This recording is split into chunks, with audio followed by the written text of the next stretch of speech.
Well, I thought I should make a conclusion video about the Ford 3400. It's not the greatest conclusion, but it's what became of it. This was what was left of the parts rig. I took everything I could off so I could bring it in the back of my truck, try to recoup some money from that. And I'm trying to figure out a way to get this apart further. When I have more torch gas, I'll probably cut some bolt heads off and split it, and then I can get the two pieces, one on a trailer and one on my truck.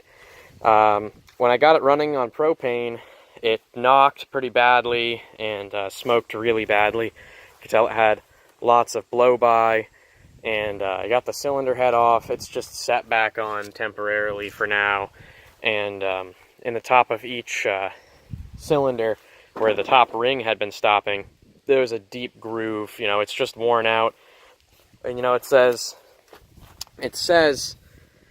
you know, that, but I'm pretty sure that that's rolled over actually, so this thing just has tons and tons of hours on it. And it sucks because it's got power steering. The power steering was working, the hydraulics were working and everything, but it's just worn out, and I don't have a piece of heavy equipment or anything around to really split it. So anyway, I was talking about splitting it. The oil pan is part of the frame, and it looks like a huge pain in the ass, so I'm just not sure what I'm doing with this machine for now. I'm right now looking for another loader tractor because I don't really want to split this thing and get the motor rebuilt.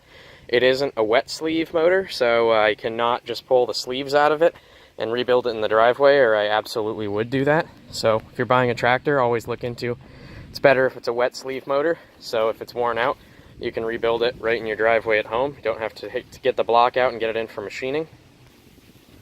Some people said that I should just drive this, even though it knocked and it smoked and everything. It didn't have enough power to even move itself up hills. The compression was so low.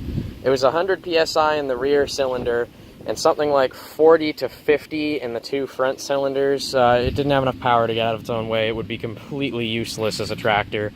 It just could barely move itself around the yard. I got the cab off and over here so that when I get another tractor, because moving snow is a big part of why I want another tractor, I might keep this cab and retrofit it onto the next one that I get.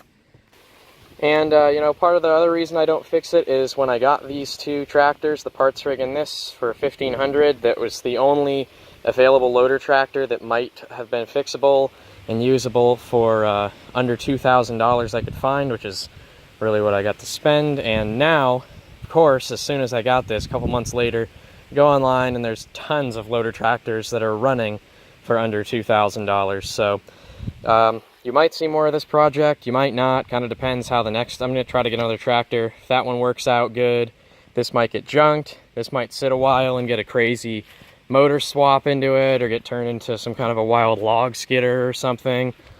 Who knows what we'll do with it, but that's where it's at for the time being. Thanks for watching.